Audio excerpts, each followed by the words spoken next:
যা গরম পড়েছে কিছুই খেতে ইচ্ছে করছে না, তাই বলে তো আর না খেয়ে থাকা যাবে না। একদম হালকা পাতলা করে ডাঁটা আলু দিয়ে বাটা মাছের ঝোল করেছিলাম। বাটা মাছ বা যে কোনো পোনা মাছ দিয়ে এই ঝোলটা খেতে ভীষণই ভালো লাগে। মাছগুলো ধুয়ে পরিষ্কার করে নুন হলুদ মাখিয়ে নেব। আর তার সাথে ওই যে লম্বা লম্বা করে ডাঁটা আর আলু কেটে নিয়েছি। এবার গরম তেলের মধ্যে মাছগুলো একে একে ছেড়ে দিলাম, কড়া করে এপিট ওপিট ভেজে তুলে নিলাম। ওই তেলের মধ্যেই দিয়ে দিলাম কালো জিরে। শুধুমাত্র রান্নাটা কালো জিরে আর কাঁচা লঙ্কা দিয়ে করেছি, কারণ এই গরমে একদমই তেল মশলা খেতে ইচ্ছে করছে না। স্বাদ অনুসারে নুন, পরিমাণ অনুসারে হলুদ দিয়ে দিলাম। এবার সবজিটাকে খুব ভালো করে ভেজে নিলাম। হ্যাঁ, তার সাথে আমি কিন্তু 1 চামচ পরিমাণ জিরে বাটাও দিয়েছি। জিরে গুঁড়োও দেওয়া চলে, তবে ভাবলাম বাটা মশলা দিয়ে রান্নাটা করি। এবার মশলাটা কষানো হয়ে গেছে, দিয়ে দিলাম পরিমাণ মতো জল।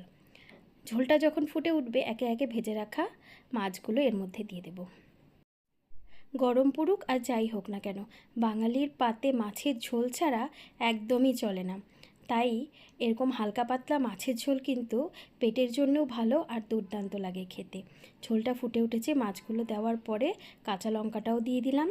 তারপরে এখন খুব ভালোভাবে যখন সবজিগুলো সেদ্ধ হয়ে গেছে, এই তো আর কিচ্ছু দেব না, নামিয়ে নেব। একটু ধনেপাতা দিলেও ভালো হয়, তো এই সিজনে আমি আর ধনেপাতা দিলাম না। তো গরম গরম মাছের ঝোল আর তার সাথে ভাত, বাঙালির দুপুরে আর কি চাই বলো তো।